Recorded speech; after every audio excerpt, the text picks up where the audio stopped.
Venga, lo que vamos a hablar esta tarde es un tema que a mí siempre me ha resultado curioso la poca explotación que ha tenido y la importancia que yo creo que en el fondo tiene.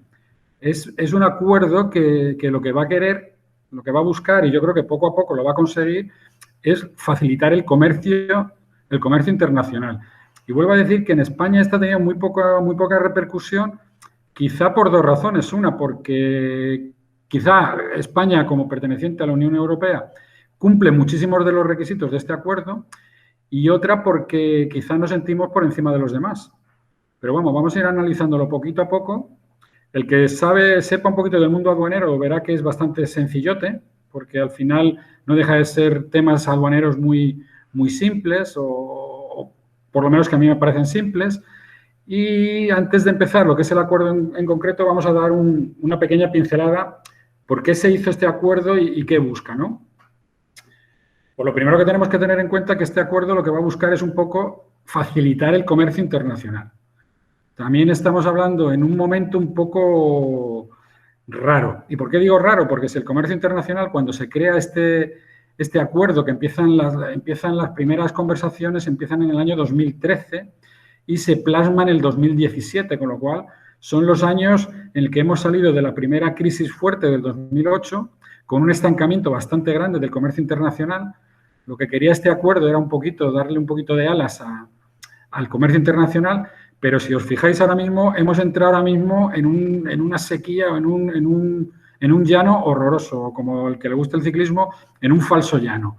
Primero, ya apuntaban malas maneras desde principios yo creo que del 18, 19, en lo que era la vuelta un poco al proteccionismo. O sea, ya teníamos superado lo que era el mundo occidental, lo que era el libre comercio. Llegan los chinos, llegan los estadounidenses, se lían entre ellos a hacer un proteccionismo, unos con otros, otros con uno. La Unión Europea se queda un poco en medio, quiere también coger un poquito el toro por los cuernos y nos cargamos un poco parte del comercio internacional. ¿Por qué? Porque si yo ahora tengo que comprar unas mercancías, pues las dejo de comprar porque los aranceles son muy altos. O ya no solo los aranceles, sino me están poniendo muchas piedras en el camino para poder hacer un comercio totalmente libre, ¿no? Y si a este proteccionismo exagerado y fuera de sitio le unimos el problema que hemos tenido con el COVID-19, pues tenemos casi la tormenta perfecta para un bajón horroroso del comercio internacional. ¿Qué problema veo yo a medio o largo plazo? Está claro que ahora mismo el parón tiene su lógica. Un parón, no hay movimiento, etcétera, etcétera. Pero es que, si vosotros os fijáis, muchos de los países nos vamos a tener que replantear muchas cosas. Por ejemplo, ¿por qué no tenemos fábricas, por ejemplo, de mascarillas? ¿Por qué dependemos de muchas cosas de otros países? Muchos de los países vamos a volver a mirarnos hacia adentro y muchas de las cosas que comprábamos fuera vamos a volverlas otra vez a hacer nosotros. Con lo cual eso va a poner un poquito al comercio internacional un poco otra vez sobre un brete y se va a tener que refundir de alguna forma, ¿no? Con lo cual no es el mejor momento del comercio internacional en estos momentos, pero es el futuro. Yo sigo viendo que es el futuro, ya no solo desde un punto de vista económico, ¿no?, que es el primer punto que tengo ahí, es el motor esencial del crecimiento económico, sino por otra serie de cosas, porque hace que el mundo sea mucho más estable, sea más seguro, más pacífico. También es verdad que el comercio internacional cada vez se está complicando más. Si nosotros vamos hacia 20 años atrás, pues por ejemplo, cuando no existía Internet, pues mira qué fácil era. O sea, todo el mundo tenía que pasar, toda la mercancía venía ya por la frontera, en la frontera había unos controles y se acabó. Ahora ya pues tenemos que hay mucho comercio online, que tenemos otro gran problema, por ejemplo, gran problema digo desde el punto de vista aduanero. Todavía no sé qué va a pasar con las famosas 3D. Yo ahora voy a comprar una silla en China, pero es que me la voy a hacer aquí en España, con lo cual todo eso la aduana está en un momento complicado, tanto como el comercio internacional. Cada vez hay más exigencias, se quiere más rapidez. Y cuando hay dinero por medio y cuando todo esto va bien, siempre sale su lado oscuro. Cada vez hay más amenazas contra la seguridad, el crimen organizado ve dónde meter la cabeza con más facilidad. Cuanto más se muevan las cosas, más facilidad tengo yo de mover lo que no quiero que se vea, llámese drogas, falsificación de marcas, etcétera, etcétera. Todo eso es un poquito lo que es el comercio internacional. Otro gran problema desde un punto de vista, ya si queréis, desde un punto de vista más impositivo o más de recaudación, que a los países le importa mucho, es que cada vez el comercio se está haciendo entre empresas vinculadas. Estas empresas vinculadas después ya sabéis que los precios que se fijan entre ellas son precios muchas veces totalmente falsos. Son los famosos precios de transferencia. Esto nos complica mucho la vida, con lo cual más del 50% se ha calculado que se están moviendo en el mundo el comercio internacional con precios de transferencia. Precios de transferencia que muchas veces no son traducibles al valor en aduana. Hay que hacer una serie de ajustes, etcétera, etcétera.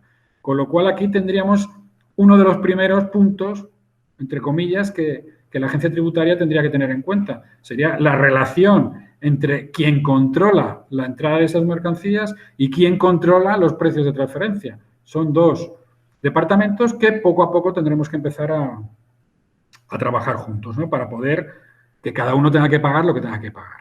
Después, por último, de esta diapositiva, pues cada vez aumenta más el fraude fiscal.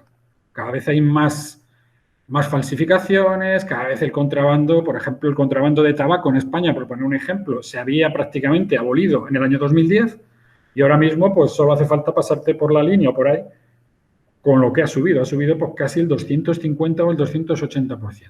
O sea que estamos en un momento también complicado. Para luchar contra todo esto, o dicho de otra forma, ¿quién es el único organismo que en todo este juego del mercado internacional, del comercio internacional aparece? Pues siempre es el mismo, es la aduana. ¿Y qué tiene que hacer la aduana? Pues la aduana lo que tiene que hacer es convertirse en la aduana del siglo XXI.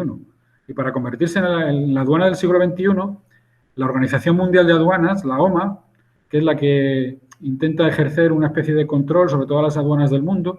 A fecha de hoy creo que la OMA la forman 186, 187 países. Quizás es uno de los organismos internacionales que más países tiene. Establece lo que llama los pilares fundamentales o el marco SAFE, ¿no? Es un marco que ha ido poco a poco generándose y cuando llegue a tener estos 4 pilares bien implementados, yo creo que tendremos un paso bastante adelante. Primero es tener una relación directa aduana-aduana. Yo siempre digo y pongo el mismo ejemplo. Donde hay una importación es que en algún lado hay una exportación. Si yo tuviera una relación buena, directa, online, con la aduana de exportación, los datos de la aduana de exportación me podrían valer para los datos de la aduana de importación. Con lo cual, esa relación aduana-aduana cada vez tiene que ser más fluida. Eso es uno de los marcos fundamentales. Segundo marco o segundo pilar fundamental, la relación que tiene que haber aduana, organismo estatal, con todo el sector privado. O sea, esto es esencial. El sector privado la aduana no puede luchar, no puede facilitar el comercio si no va de la mano del sector privado. Siempre se ha sido muy reacio en muchos organismos a tender la mano al sector privado, pero es que es la única solución. Si os dais cuenta, el que conozca un poco el mundo aduanero, aquí ya estamos funcionando a un nivel bastante alto con la famosa figura del operador económico autorizado, con el OEA. Ahí el sector privado ha dado un golpe y ha dado un escalón importante que la aduana creo que lo está aprovechando, ¿vale? Tercer pilar fundamental sería la aduana y la relación de otros organismos. Si vosotros os vais a una frontera física, una frontera como puede ser el puerto, por ejemplo, de Algeciras o el aeropuerto de Barajas, pues veréis que entre organismos estamos prácticamente 16, 17 o 20 organismos trabajando en frontera. Más todo después el trabajo que hay de posfrontera, por ejemplo, el control a posteriori de cualquier mercancía que entra. ¿Qué uso se le va a dar? Si va a tener un uso terrorista, si va a tener un uso de una mafia, etcétera, etcétera. Con lo cual, esa relación aduana con otros organismos tiene que ser fluida y tiene que establecerse. Entonces, poquito a poquito vamos haciendo ese trabajo. Para eso existe, ya que os suene, que en este momento no da tiempo, pero si queréis se puede preguntar al final, pues por ejemplo, para eso existe la ventanilla única o la parada única, etcétera, etcétera. Y por último, quizá el eslabón para mi gusto, el pilar todavía menos potente, pero que creo que sería muy importante, y en España creo que pecamos de muy mal, porque por ejemplo tú te vas a Sudamérica y existe este cuarto pilar mucho más desarrollado que en España, es el de la aduana universidad. ¿Qué quiere decir? Que la aduana, aparte de ser unos señores que controlan la mercancía que entra y que sale, por detrás de todo eso existe un derecho aduanero, una serie de conceptos que hay que tener claro. Esos conceptos, aquí en España, pues prácticamente mueren en la aduana. Gracias a Dios existe, por ejemplo, como es la Cámara de Comercio de Sevilla, en el que se preocupa mucho por la aduana e intenta pues tener cursos de formación, etcétera, etcétera. Pero ese pensamiento aduanero en España es muy, muy flojo. Y creo que sería conveniente que hubiera muchísima más relación entre lo que es el mundo, si quieres o queréis, académico y el mundo realmente de la aduana. Pues yo, por ejemplo, creo que en España hay una cátedra de derecho aduanero. Tesis de derecho aduanero, pues yo qué sé, a lo mejor se cuentan con los dedos de las manos. Publicaciones, poquísimas, ¿no? Yo creo que todo eso ayudaría a tener una conciencia mucho más establecida en un país que tiene una red de universidades bastante interesante. Bueno, voy a ir un poco adelantando porque he visto que ya me he cargado casi 15 minutos. Bueno, pues ¿cuál va a ser los retos que va a tener esta nueva aduana del siglo XXI? Digo nueva porque realmente en algunas cosas es totalmente nuevo. Pues primero tendría que asegurar y controlar toda la cadena logística internacional. Es el único organismo que lo puede hacer. Si yo controlo la salida de un país, controlo la entrada de un país, pues controlo todo el sistema logístico, ¿no? Puedo ayudar a facilitar el comercio, como veremos ahora. Eso va a ayudar ¿a qué? A tener un mundo más estable y luchar contra la pobreza. Y ahora también vamos a tener que luchar ¿contra qué? Contra el COVID-19, el 20, el 21, el 22, todos los que queráis, que es el medio ambiente. El medio ambiente es un problema que hay ahí, que lo estamos dejando pasar, pero a la larga va a ser muy, muy perjudicial. Pues bueno, por lo menos la aduana tendría que controlar que lo que entra, lo que sale, etcétera, etcétera, cumple unos requisitos fundamentales con ese medio ambiente. Luchar también con eso, contra las amenazas transnacionales, con las mafias a nivel internacional, etcétera, etcétera. Y también proteger los intereses fiscales y financieros del país, o en el caso nuestro, de la Unión Europea. Es una cosa que sería importante, ¿no? Todo esto también tiene que ir con facilitar el comercio y facilitar y proteger el comercio lícito. O sea, nosotros la aduana, vale, muy bien, luchamos contra el contrabando, pero tenemos que dar muchas facilidades a quien está comercializando productos lícitos y cumpliendo todos los requisitos que tiene que cumplir. Con lo cual, para mí, tan importante es la lucha o el recaudar como el ayudar. O sea, nosotros no podemos dejar al lado que aquella persona que necesita exportar o que necesita importar, que en la aduana encuentre un interlocutor válido para poderle ayudar. Eso me parece fundamental. Bueno, vamos a la nueva estrategia, ya si queréis, ya con una metodología totalmente nueva, que es lo que nosotros vamos a perseguir, digo nosotros como miembros de la Organización Mundial de Aduanas, en un futuro que espero que sea más cercano que lejano. Primero, que todas las declaraciones, eso ya, por ejemplo, en la Unión Europea hemos dado un paso muy importante, pero ahora tendremos que dar un paso más, sean en tiempo real. ¿Eso qué significa? Que si ahora mismo en China están presentando una declaración de exportación para España, que en este momento ya conozcamos en España esa declaración. Ya conocemos parte, porque ya, por ejemplo, lo que es una declaración, que era la declaración sumaria, ya la podemos conocer mucho antes de que llegue el medio de transporte. Pero la declaración sumaria a fecha de hoy todavía no tiene unos datos muy finos para poder hacer un análisis de riesgos importante. Con lo cual, nosotros en un futuro perseguimos eso, que las declaraciones sean en tiempo real. Eso significa que haya una e-custom, o sea, que tengamos una red de aduanas mundial. Ojalá. Ya la vamos a tener en Europa. En Europa ya el Código Aduanero Europeo ya tiene aprobado en su seno la existencia del despacho centralizado. Eso nos va a significar que a mí me da igual vivir en Sevilla que vivir en Amberes. Yo voy a poder despachar desde Sevilla aunque la mercancía entre por Cracovia. Con lo cual, en Europa ya hemos dado ese paso. Después, una cosa muy importante sería, para todas estas aduanas que al final queremos que sea solo una aduana, que todas las normas que se utilicen sean normalizadas y estandarizadas. Eso es lo que busca un poco el acuerdo de facilitación del comercio, que haya unas normas conocidas por todos y que sean estándar, con lo cual que sepamos en todo momento en qué juego estamos haciendo, ¿vale? Después, un paso intermedio que ya cada vez está más avanzado, que ya lo he dicho anteriormente, es los protocolos de reconocimiento de los OEA.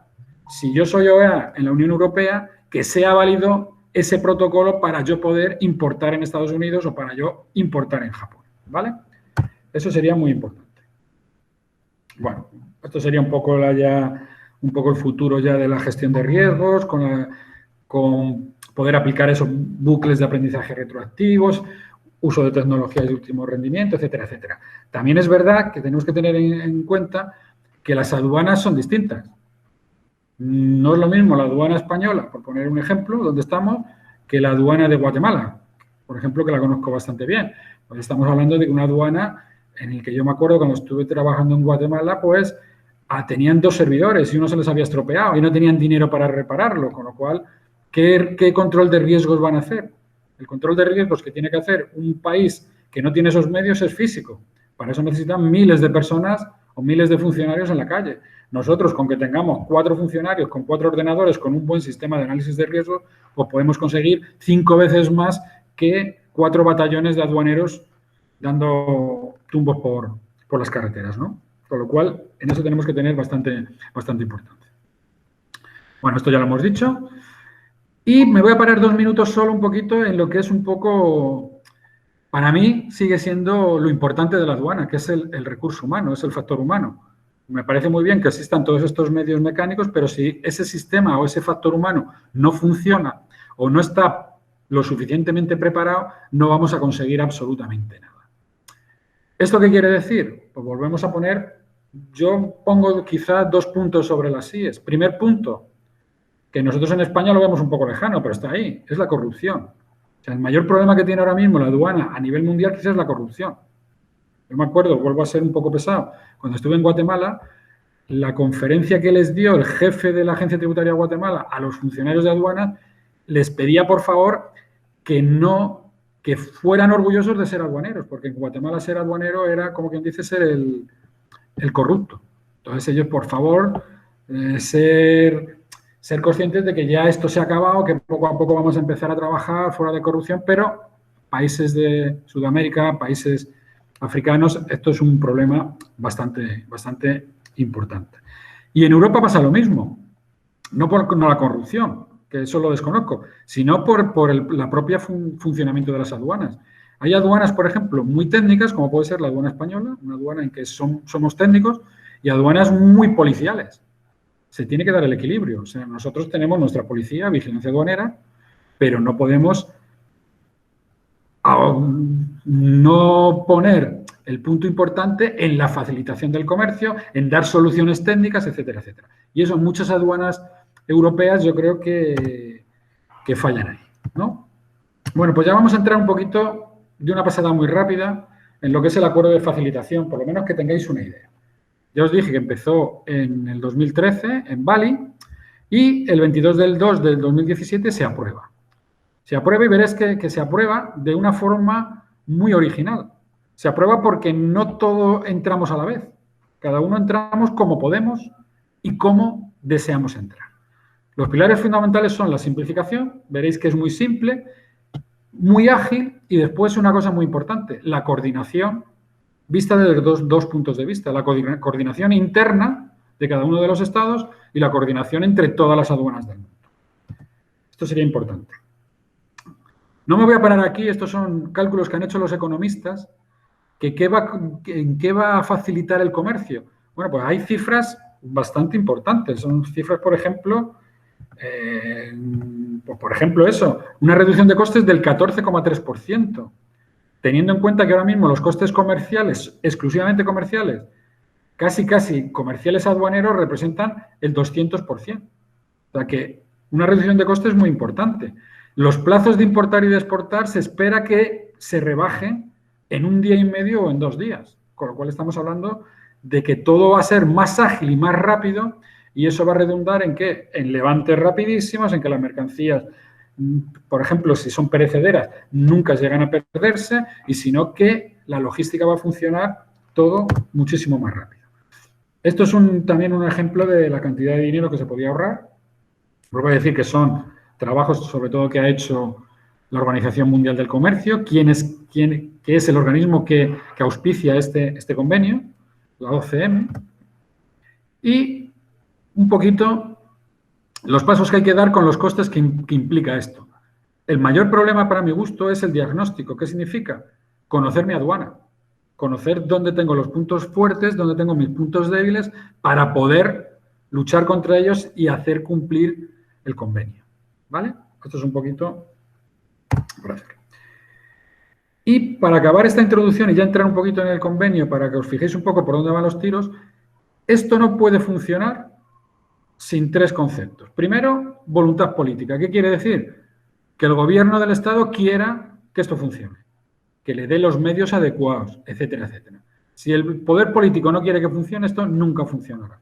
Con lo cual, aquí se tiene que estar implicado por altos cargos del gobierno. Por ejemplo, en el caso de Guatemala, pues estaba me parece que era el segundo de a bordo del Ministerio de Economía, quien estaba dirigiendo todo el sistema este, con lo cual estamos hablando de gente bastante importante. Segundo, la comunicación de las personas, la confianza mutua que se pueda tener entre compañeros, etcétera, etcétera. Y después, muy importante, que todas las asociaciones, entendido como asociaciones, mundo privado y mundo público, vayan todas a una. Todos vayamos a luchar a poder facilitar este comercio. Bueno, el acuerdo de facilitación del comercio tiene tres secciones. De las tres secciones, la aduanera pura y dura es la primera y después tenemos la segunda, que lo que trata es lo que os dije antes, que es la curiosidad de cómo funciona este acuerdo, que es un acuerdo bastante curioso en la forma de funcionar. Y por último, el Comité Permanente de Facilitación del Comercio. Vamos a ir, pero muy por encima, tratando la sección 1, ver un poquito en qué trata la sección 2 y de la sección 3 lo único que quiero decir, aprovecho para decirlo, que todo lo que es el sistema de la facilitación del comercio tiene que ir regido por un comité permanente en cada uno de los estados. ¿Esto qué quiere decir? Que todas esas partes fuertes que teníamos o las partes débiles o todo lo que tengamos que hacer, este comité es el encargado de solucionar los problemas o dar los medios adecuados para poderlos solucionar. Por ejemplo, yo decía anteriormente, el comité, este acuerdo, si vosotros leéis el CAU y veis la normativa española o la normativa europea, lo cumple perfectamente. Pero, por ejemplo, en España no tenemos el comité permanente funcionando. O sea que nosotros cumplimos muy bien, pero toda la sección tercera, los artículos del 23 al 24, pues no lo cumplimos. Por lo cual, nos tendríamos que preguntarnos por qué no lo hacemos. Bueno, pues vamos a empezar poco a poco para que veáis un poquito lo simple que es, pero lo importante a la vez que es. El primer artículo es una cosa tan simple, es que cualquier persona, y por eso vuelvo a decir que aquí en España pasa muy desapercibido, pero creo que los exportadores tenían que conocerlo bien, cualquier persona y un español, por ejemplo, agroalimentario que se dedique a exportar a Ecuador, a Kenia o a cualquier país, tiene que conocer y tener un acceso fácil a todos los procedimientos aduaneros de ese país, los derechos que hay que aplicar, todas las normas de clasificación, todo. Tiene que llegar a ser fácil de obtener. Se prevé que sea todo por Internet o desarrollar unos sistemas de información, unos servicios de información. O sea, que esto, que nosotros lo vemos, bueno, sí que esto es muy fácil, sí, muy fácil aquí, pero no es tan fácil en países que están en vías de desarrollo. Pero bueno, este es el primer artículo. Que toda la publicidad que sea desde un punto de vista aduanero sea muy fácil de acceder. Segunda, en España esto también lo tenemos superado. Cada vez que haya una nueva norma que pueda consultarse al resto del público, a las asociaciones. Por ejemplo, si yo voy a sacar una norma de la importación del vino, pues bueno, que digan algo los productores de vino, los importadores de vino, etcétera, etcétera. Y que esas consultas sean públicas y que puedan hacerse observaciones. Esto en cantidad de países, la propia normativa no lo permite. Con lo cual la ley te la pongo sí o sí. Aquí no, aquí sale siempre una publicidad que sale en el boletín o sale en los tablones, se analiza y se admite las observaciones en su caso. Resoluciones anticipadas.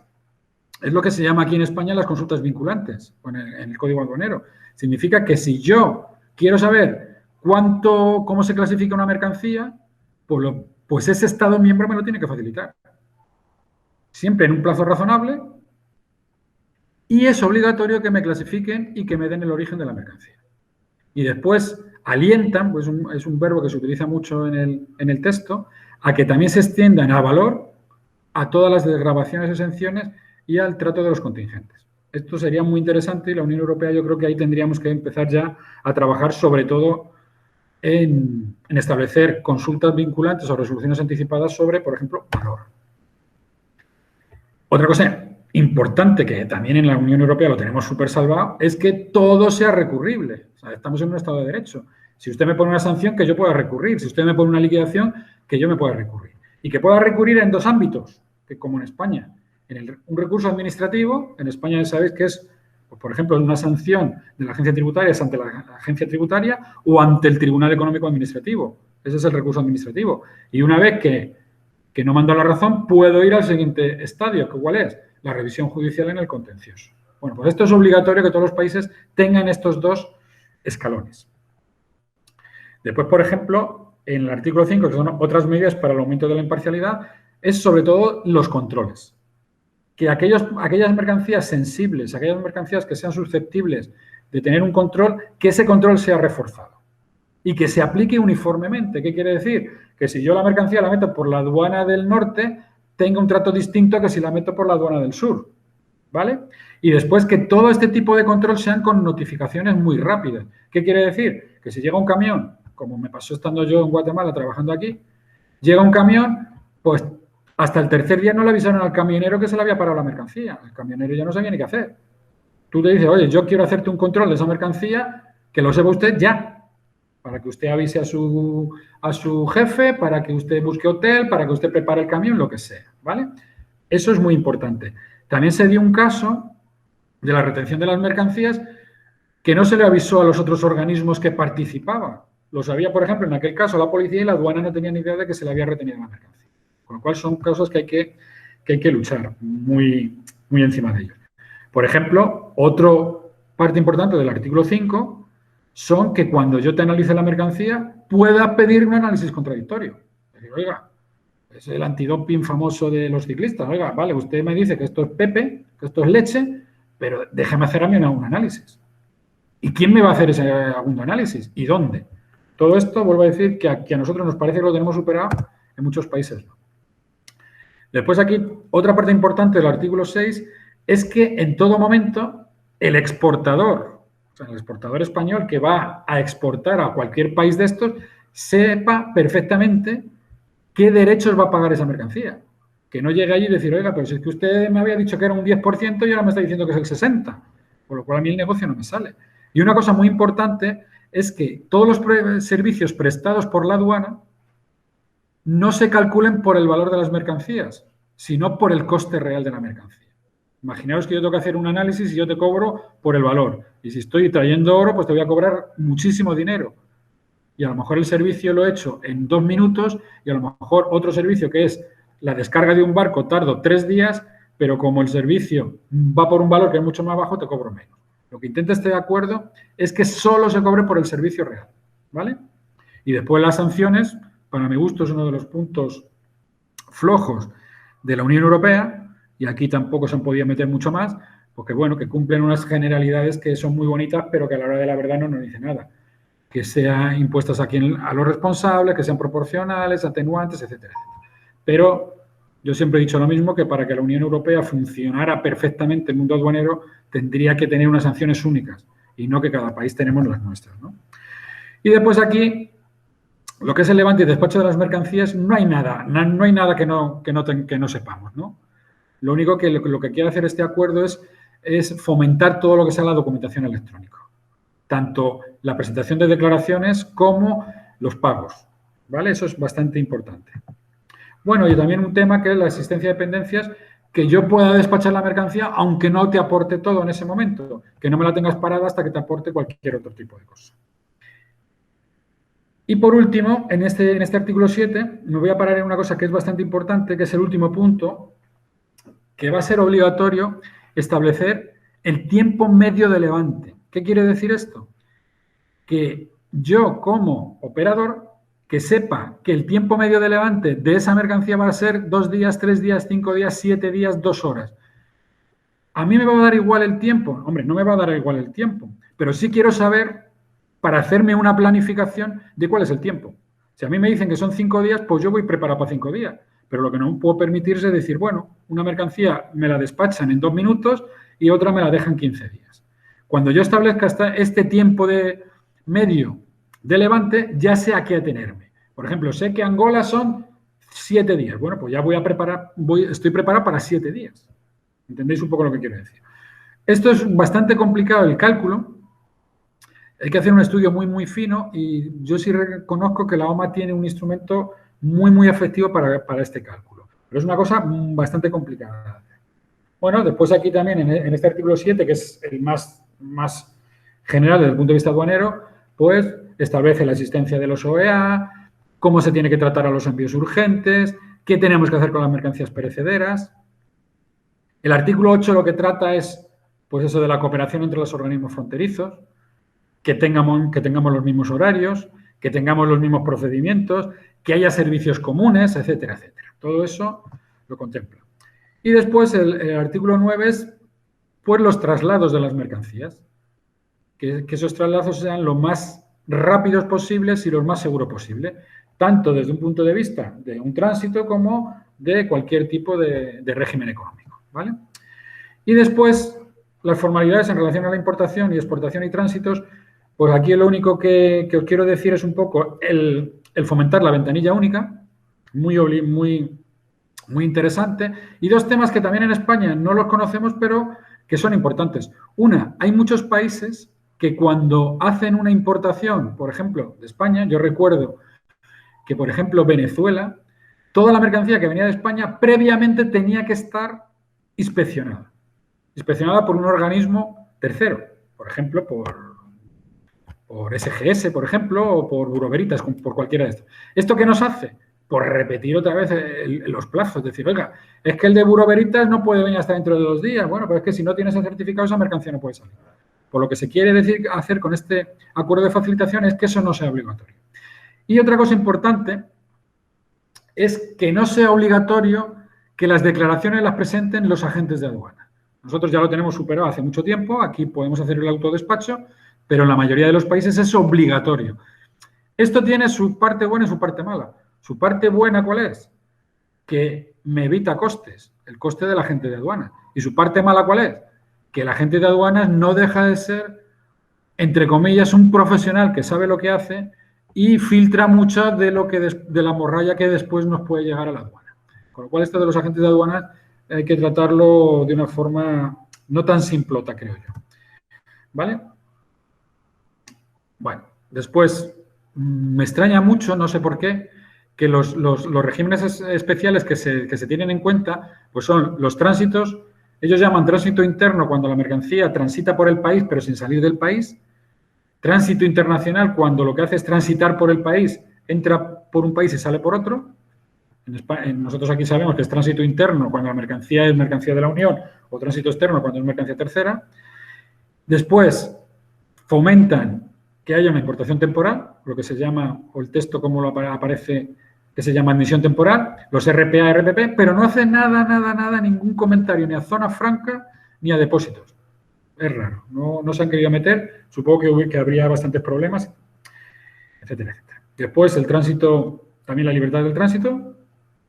Fijaros aquí, nos suena chino, existencia de infraestructuras, escoltas y convoyes. Aquí eso nos suena a una cosa a ciencia ficción, pero allí sí. O sea, cuando yo quiero ir de una frontera, por ejemplo, de un país, por ejemplo, de Centroamérica, de un punto a otro, pues tiene que ir con escolta y esa escolta la tienes que amortizar, con lo cual tienes que montar que en el mismo tránsito van a lo mejor 25 camiones. Entonces, para esos 25 camiones lo que van a hacer es saturar las carreteras y por eso se pide aquí que en muchos de estos países haya una infraestructura de qué, pues tener una carretera especial para el paso de frontera, que los convoyes estén más planificados, etcétera, etcétera. ¿Vale? Y por último, una cosa que ya es interna entre las aduanas es toda la cooperación aduanera. Y finalizo con la sección segunda, que era lo que os decía anteriormente, que es lo curioso de este acuerdo. Este acuerdo, vuelvo a decir, entra el 22 de febrero del 2017 y cada uno de los miembros que ha firmado el acuerdo tenía que establecer unas categorías. ¿Categorías de qué? Pues de todos estos artículos. Artículo 9, letra A, B, C, lo que fuera, ¿no? Y cada una de esas categorías las clasificaba con letras. ¿Qué significaba que yo hubiera, por ejemplo, que España hubiera firmado o la Unión Europea, mejor dicho, la de tránsito internacional con categoría A, que cumplía todos los requisitos que exigía el acuerdo? Por lo cual, ¿qué significaba? Que si el país era un país que no estaba en vías de desarrollo o países pobres, pues entraba en ese momento. ¿Qué significaba? Que si yo era un exportador japonés, pues yo sé que la Unión Europea cumple con la letra, con el artículo 9, letra A. ¿Por qué? Porque la ha clasificado en la letra A. Si el país está en vías de desarrollo o es menos favorecido, se le dejaba un año para que entrara en funcionamiento. Por ejemplo, tú dices, Colombia, pues mira, pues yo lo de los tránsitos ahora mismo no lo cumplo, pero yo sé que en 6 meses lo cumplo. Bueno, pues le pongo categoría A. Con lo cual ya se sabe que dentro de 6 meses cumplía ese requisito. Categoría B. La categoría B era que en el momento de la firma no lo cumplía y que se le tenía que dar un plazo para cumplirlo. Por eso este convenio es tan importante, porque cada país se pone sus plazos. Imaginaos que digo, yo, por ejemplo, para quitarme los agentes de aduana de en medio necesito 3 años. Antes no lo puedo hacer. Lo puedo hacer, sí, pero tengo que hacer una normativa nueva, que la apruebe el Congreso, etcétera, etcétera. Tengo categoría B, pero que sepan ustedes que hasta dentro de 3 años no lo he conseguido. ¿Vale? Y por último, ¿qué es la categoría C? Es cuando ese país no cumple, yo no lo cumplo, y es que no lo sé cumplir. Necesito una asistencia internacional. Entonces, por ejemplo, se pide mucho todo lo que es, por ejemplo, el cálculo del tiempo medio del levante. Vale, yo sé que yo hay aduanas que tardo 5 días, otras aduanas 8, otras aduanas 9, pero es que no sé ni cómo calcularlo. Lo catalogo como C y pido ayuda internacional. ¿Vale? Bueno, y estos son los organismos fundamentales que están ahora mismo trabajando en este acuerdo. Fijaros, son los más importantes prácticamente del mundo. El Banco Mundial lo que está haciendo es una financiación importante para todos estos proyectos con recopilación de datos. La Organización Mundial de Aduanas lo que hace es herramientas, recomendaciones y manda especialistas a hacer una especie de auditoría interna de la aduana. La UNTAC lo que hace es agilizar los despachos de aduanas con un programa que funciona bastante bien, que se llama SIDUNEA. La OCDE, elaboración de indicadores, el FMI, etcétera, etcétera. Bueno, pues con esto yo ya he acabado y tenemos un momento para el que quiera preguntarme cualquier cosa. Ha sido una pasada muy rápida porque tampoco teníamos mucho tiempo para más. Pues muchísimas gracias por vuestra atención, y el que tenga que hacer alguna pregunta, pues aquí estoy para hacerla, para contestarla.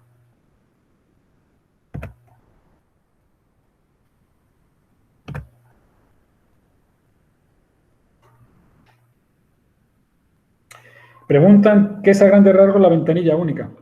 Pues mira, la ventanilla única, a grandes rasgos, es una cosa que lo resume muy bien el propio nombre. Ventanilla única significa que si yo tengo que hacer un paso de frontera, que ese paso de frontera está sujeto a muchos controles, por ejemplo, si yo voy ahora mismo, por ejemplo, en el otro webinar que hicimos, era todos los controles, por ejemplo, sanitarios, que tenía que pasar, las mascarillas que tenían que entrar en España. Bueno, pues, ¿qué ha pasado? Que cada vez que yo tengo que pasar más de un control, la ventanilla única significa que lo pase solo una vez y que todo lo controle solo un organismo. Con eso agilizo muchísimo todo el trámite aduanero puro y duro, pero también todo el trámite que llamamos nosotros para aduanero. Y otra de las ventajas importantes de la ventanilla única, que solo tengo que presentar la documentación una vez.